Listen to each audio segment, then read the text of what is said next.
Rudra cooking. சாதம் வடிச்சிட்டேன், ரசம் வச்சுட்டேன். ரசத்துக்கு ஏதாவது தொட்டுக்கு சாப்பிட்றதுக்கு ஏதாவது தேவைப்படுது. என்ன செய்யலாம் யோசிச்சுட்டே இருந்தேன்.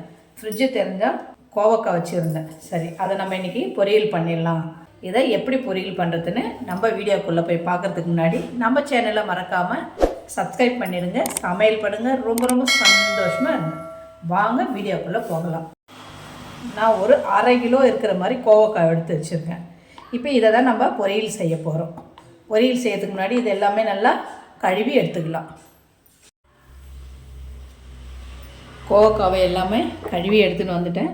இப்போ இதை நம்ம சின்ன சின்னதாக கட் பண்ணி எடுத்து வச்சுக்கலாம். இதே மாதிரி இருக்கிற கோவக்காவை எல்லாமே நம்ம இந்த மாதிரி பொடியாக நம்ம நறுக்கி எடுத்து வச்சுக்கலாம். கோவக்காய் எல்லாத்தையுமே நம்ம இந்த மாதிரி பொடியாக கட் பண்ணி எடுத்துக்கிட்டோம். இப்போ நம்ம இதை பொரியல் செஞ்சிடலாம். வானல் வச்சு அதில் எண்ணெய் ஊற்றி வச்சுருக்கேன். எண்ணெய் கொஞ்சம் சூடாயிடுச்சு. இப்போ நம்ம கட் பண்ணி வச்சுருக்கிற இந்த கோவக்காவை அதில் சேர்த்துக்கலாம்.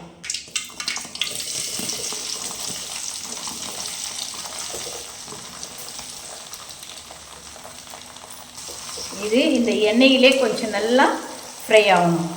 எண்ணெய் முழுகிற அளவுக்கு தான் இருக்கும். இது எண்ணெயிலே நல்லா ஃப்ரை ஆனால் தான் இந்த கோவக்காய் பொரியல் ரொம்ப நல்லா டேஸ்ட்டாக இருக்கும். இது அப்பப்போ நம்ம இப்படி கலந்து விட்டுக்கிட்டே இருக்கணும். இந்த மாதிரி அப்பப்போ இது மாதிரி கலந்து விட்டுக்கிட்டே வாங்க. நல்லா பாதி வெந்துடுச்சு. இன்னும் கொஞ்சம் நேரம் இருந்தால் நல்லாவே ஃப்ரை ஆகிடும். இந்த கோவக்காய் பொரியல் வந்து ரச சாதம் கூடயும் தயிர் சாதத்தை கூடயும் வச்சுக்கின்னு சாப்பிட்டா அவ்வளோ அருமையாக இருக்கும். நல்லா ஃப்ரை ஆயிடுச்சு. இந்த ஸ்டேஜில் இந்த எண்ணெயெல்லாம் நம்ம வடிகட்டி எடுக்கணும். எண்ணெயெல்லாம் இதிலேருந்து வடிகட்டி எடுத்துட்டோம்.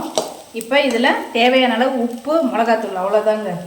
இந்த ரொம்ப செய்யறது ஈஸிங்க. இதுக்கு எந்த மசாலா எதுவும் தேவையில்லை. இது ஒரு சிம்பிளான டிஷ்ஷு தான். இதுக்கு தேவையான உப்பு போட்டுக்கலாம்.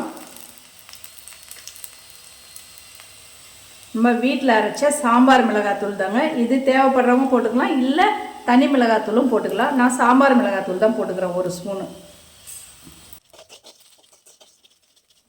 நம்ம நல்லா கலந்து விட்டாச்சு. அவ்வளோதாங்க, கோவக்காய் பொரியல் ரெடி ஆகிடுச்சிங்க. இது வந்து தயிர் சாதத்துக்கூடைய ரசத்தின் கூடயே வச்சு சாப்பிட அவ்வளோ அருமையாக இருக்குங்க. நீங்கள் ஒரு வாட்டி ட்ரை பண்ணி பாருங்கள். இப்போ நம்ம இது ஒரு வேறு பாத்திரத்தில் எடுத்துக்கலாம். அட்டகாசமான அருமையான கோவக்காய் பொரியல் ரெடி ஆகிடுச்சி. இது செய்யறது ரொம்ப ரொம்ப ஈஸிங்க, ரொம்ப சிம்பிள். இதுக்கு ரொம்ப மசாலா பொருள்லாம் தேவையில்லை. நீங்களே இதை வீட்டில் ட்ரை பண்ணி பார்த்துட்டு மறக்காமல் நம்ம சேனலை சப்ஸ்கிரைப் பண்ணிக்கோங்க. சமையல் பண்ணுங்கள். ரொம்ப ரொம்ப சந்தோஷமாக இருங்க.